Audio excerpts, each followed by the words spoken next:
Hello students, this is Rani ma'am from Unique Classes and welcome to all my dear students. Mains का exams हो रहा है and the paper is up to the mark.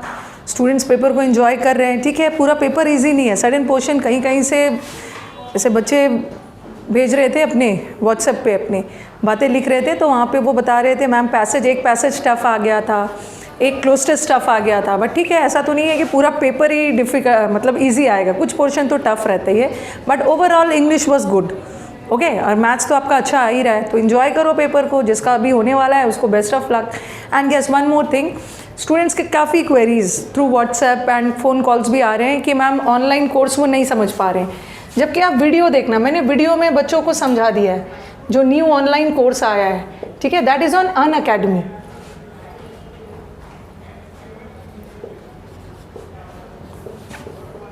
ठीक है, जो new online course है, और वो बच्चे एडमिशन का प्रोसेस भी पूछ रहे हैं, जबकि मैंने अपने एक वीडियो बनाया है.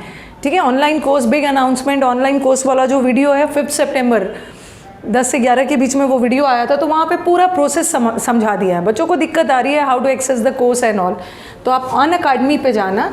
ठीक है, फर्स्ट ऑफ ऑल आपको प्ले स्टोर से अनअकैडमी का ऐप डाउनलोड करना है.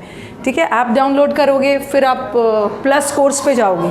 ठीक है, प्लस कोर्स पे जाके क्लिक करोगे, एसएससी कैटेगरी चुनोगे, फिर वहाँ देखना कोड है रानी 10 यूज़ करना. रानी 10 यूज़ करना, फिर आपका पेमेंट का आएगा, वो आप पे है कि आप कितने मंथ का सब्सक्रिप्शन ले रहे हो. ठीक है, ग्रामर का अलग कोर्स है, वो कैब का अलग कोर्स है. ग्रामर के कोर्स में एनरोल करते हो तो नो डाउट वो कैब आपको फ्री में मिल जाएगा, या वो कैब में करते हो तो ग्रामर फ्री में मिल जाएगा. And apart from my courses आपको मैथ्स का भी कोर्स मिल जाएगा अच्छे एडुकेटर्स का.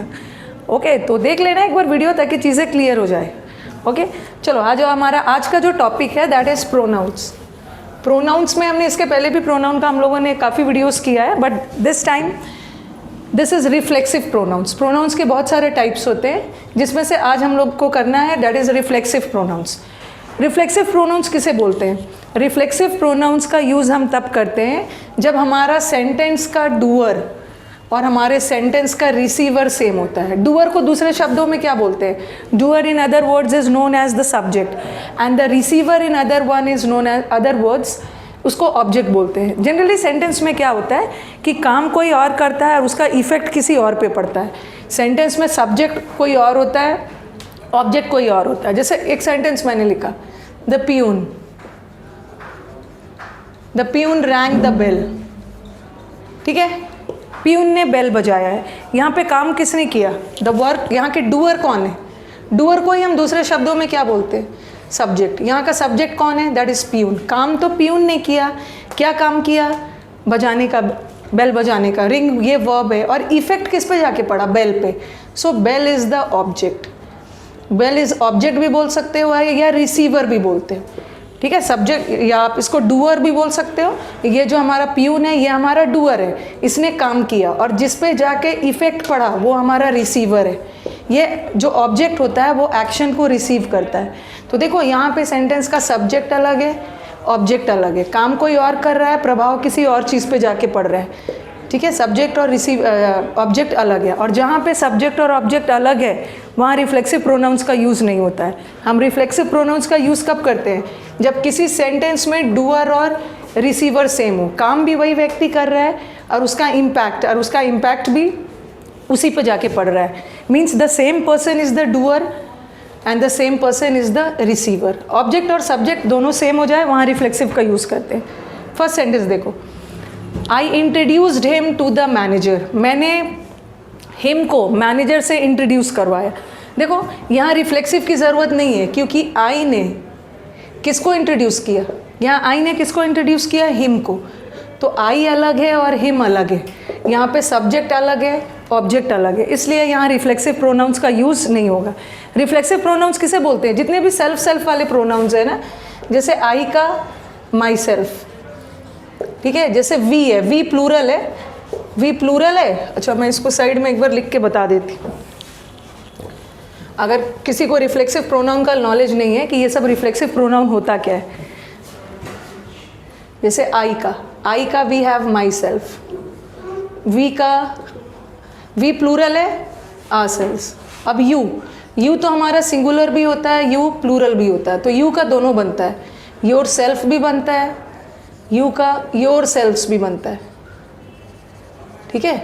उसी तरह ही का हिम सेल्फ, शी का हर सेल्फ, दे का देम सेल्फ्स, इट का इट सेल्फ। ओके, ये सारे रिफ्लेक्सिव प्रोनाउंस।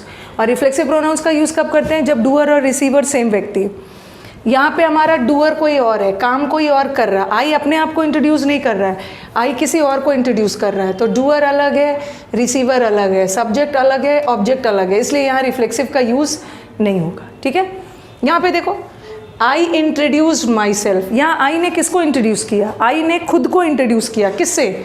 मैनेजर से। ये भी हमारा ऑब्जेक्ट ही है, लेकिन याद रखना ये ऑब्जेक्ट वर्ब का नहीं है, ये ऑब्जेक्ट हमारे प्रेपोजिशन का है, ठीक है। ये प्रेपोजिशन का ऑब्जेक्ट है, ठीक है। हम बात कर रहे हैं वर्ब का ऑब्जेक्ट। आई ने इंट्रोड्यूस किया, इंट्रोड्यूस करने का काम किसने किया? आई ने। और किसको किया? खुद को इंट्रोड्यूस करवाया। तो यहाँ का डूअर भी वही है, रिसीवर भी वही है, सब्जेक्ट भी वही है, ऑब्जेक्ट भी वही है, इसलिए रिफ्लेक्सिव का यूज़ होगा। और आई का reflexive is my self, okay. उसी तरह ही हर्ट हिमसेल्फ वाइल प्लेइंग, ही ने अपने आप को हर्ट किया खेलते समय, ठीक है। ही अपने आप को हर्ट किया, ही खुद घायल हो गया खेलते समय, अपने आप को हर्ट किया। डूअर भी वही है, रिसीवर भी वही है, तो रिफ्लेक्सिव का यूज़ होगा। और ही का रिफ्लेक्सिव क्या है? हिमसेल्फ। बट यहाँ ही ने किसको हर्ट किया, किसको घायल किया, किसको हर्ट किया? किसी और को किया, किसी हर को किया। तो यहाँ का डूअर अलग है, किसी और को किया, रिसीवर अलग है, और यहाँ रिफ्लेक्सिव का यूज़ नहीं होगा। यहाँ क्या हो जाएगा? हर, रिफ्लेक्सिव प्रोनाउन ले लगेगा। कुछ बच्चे ये भी मन में सोचेंगे कि मैम इसको हर सेल्फ रखते हैं और इसको ही को शी में बदल देते हैं, शी हर्ट हर सेल्फ। आप ऐसे नहीं बदल सकते। You can not change the subject of the sentence until and unless the subject is wrong. यहाँ ही की बात हो रही है तो आप उसको शी में नहीं बदल सकते, ठीक है। चलो अभी हम देखते हैं इससे रिलेटेड और कैसे क्वेश्चन आते हैं। चलो चलते हैं हम कुछ क्वेश्चंस पे। और वन मोर थिंग, हमारे स्टूडेंट्स कभी कभी कंफ्यूज हो जाते हैं रिफ्लेक्सिव प्रोनाउंस पे, क्योंकि दोनों में सेल्फ लगता है। एक होता है रिफ्लेक्सिव और एक होता है एम्फेटिक, ठीक है। एम्फेटिक प्रोनाउन भी सेल्फ वाला होता है, रिफ्लेक्सिव भी सेल्फ वाला होता है, उसमें कंफ्यूज होने की ज़रूरत नहीं है। इसके नाम से ही पता चल रहा है एम्फेटिक या एम्फोसाइजिंग, जोर डालना, दबाव डालना। जैसे मैंने ये सेंटेंस लिखा, I introduced myself to the manager, मैंने मैनेजर से अपने आप को इंट्रोड्यूस करवाया, ठीक है। And I say I myself introduced to the manager. दोनों सेंटेंसेस ग्रामेटिकली सही है, okay. Both the sentences are grammatically correct. दोनों जगह सेल्फ प्रोनाउंस लगा है, यहाँ भी आई का माई सेल्फ और यहाँ भी आई का माई सेल्फ। और दोनों सेंटेंस सेम है, बट थोड़ा सा दोनों सेंटेंस के मूड में डिफरेंस है। मूड इन द सेंस कि यहाँ पे थोड़ा एम्फोसिस ज़्यादा डाला जा रहा है। देखो, I introduce myself to the manager, और यहाँ पे आई माई सेल्फ मैं खुद, तो यहाँ पे थोड़ा सा ज़्यादा दबाव डाला जा रहा है। तो इसको हम क्या बोल देंगे? Emphatic pronounce. जो वर्ब के बाद आ गया वो हो गया हमारा रिफ्लेक्सिव, ओके। जो वर्ब के बाद आ गया वो हमारा रिफ्लेक्सिव हो गया। देखो, ये वर्ब के बाद आ रहा है रिफ्लेक्सिव। अगर वर्ब के पहले डाल रहे हो सेल्फ वाले प्रोनाउंस का, इसका मतलब है थोड़ा सा ज़्यादा जोर डाल रहे हैं, तो ये एम्फेटिक हो गया, ओके। अदरवाइज दोनों सेल्फ वाला भी है। अब देखो रिफ्लेक्सिव प्रोनाउन का यूज़ कैसे करते हैं। रिफ्लेक्सिव प्रोनाउन किसी भी सेंटेंस में, reflexive pronoun can never become the subject of the sentence. Reflexive pronoun कभी भी सेंटेंस में सब्जेक्ट का काम नहीं करेगा, ओके। रिफ्लेक्सिव प्रोनाउन को सब्जेक्ट बनने के लिए किसी भी प्रोनाउन को सब्जेक्ट बनने के लिए कौन सा केस होना चाहिए? Subjective case. जैसे मैंने आप पुराने वीडियोस देखना, वहाँ पे मैंने डील किया है प्रोनाउन के डिफरेंट केसेस है। जैसे आई को सब्जेक्ट की तरह यूज़ करते हैं तो ये सब्जेक्टिव हो गया।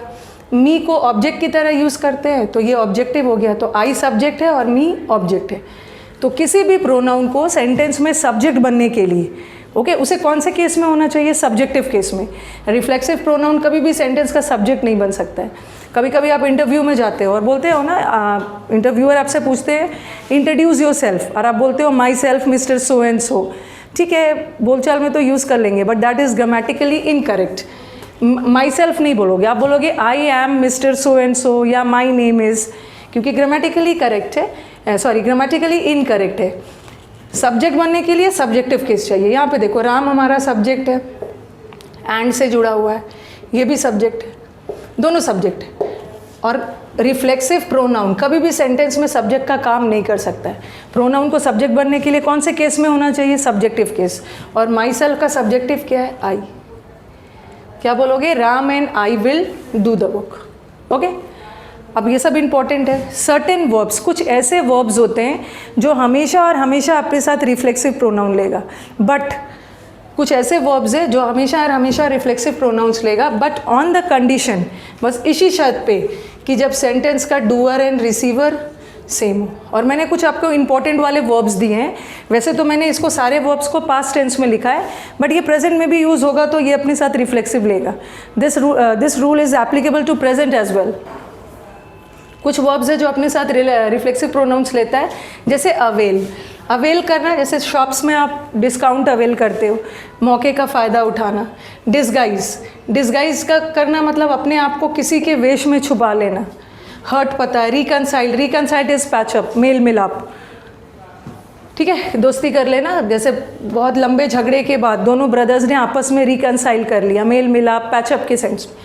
एब्सेंटेड पता है, इंट्रोड्यूस पता है। अडेप्ट, अडेप्ट करना मतलब अपने आप को सिचुएशन के अनुसार ढालना। और इंजॉयड तो you people know. Okay, so all these verbs, whether they are in present tense और they are in past tense, they always take reflexive pronouns, but there is a condition.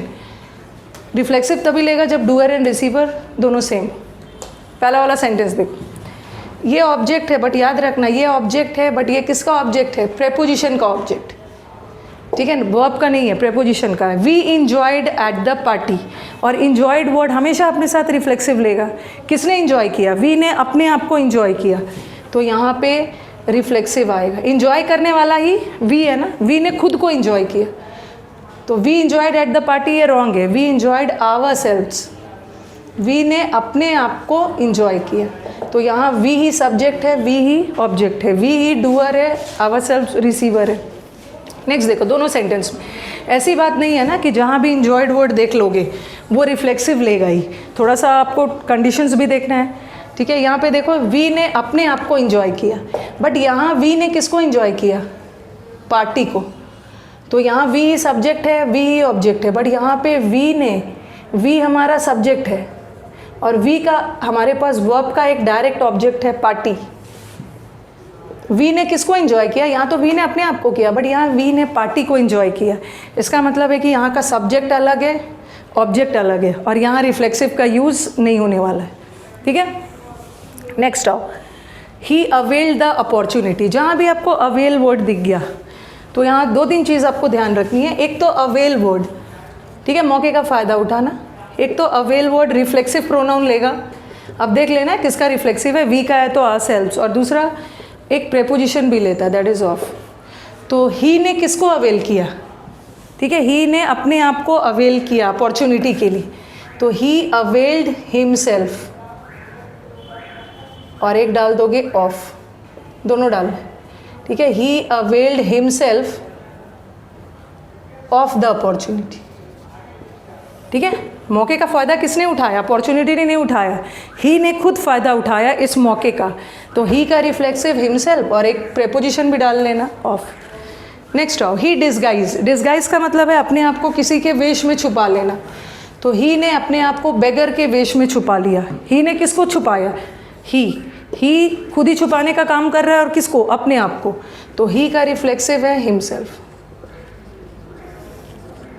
ठीक है। अब आओ कैमल्स। कैमल्स अपने आप को रेगिस्तान के कंडीशंस के अनुसार ढाल लेते हैं, तो the camels adapt. Camels conditions को नहीं अडेप्ट कर रहे हो, कैमल किसको अडेप्ट कर रहे हैं? अपने आप को, और कैमल प्लूरल है तो उसका क्या हो जाएगा? देमसेल्व्स। ओके, तो होप आपको रिफ्लेक्सिव प्रोनाउंस का कॉन्सेप्ट क्लियर हो गया होगा। चलो, अगर वीडियोस पसंद आ रहे हैं तो टीचर को अपने बूस्ट करो।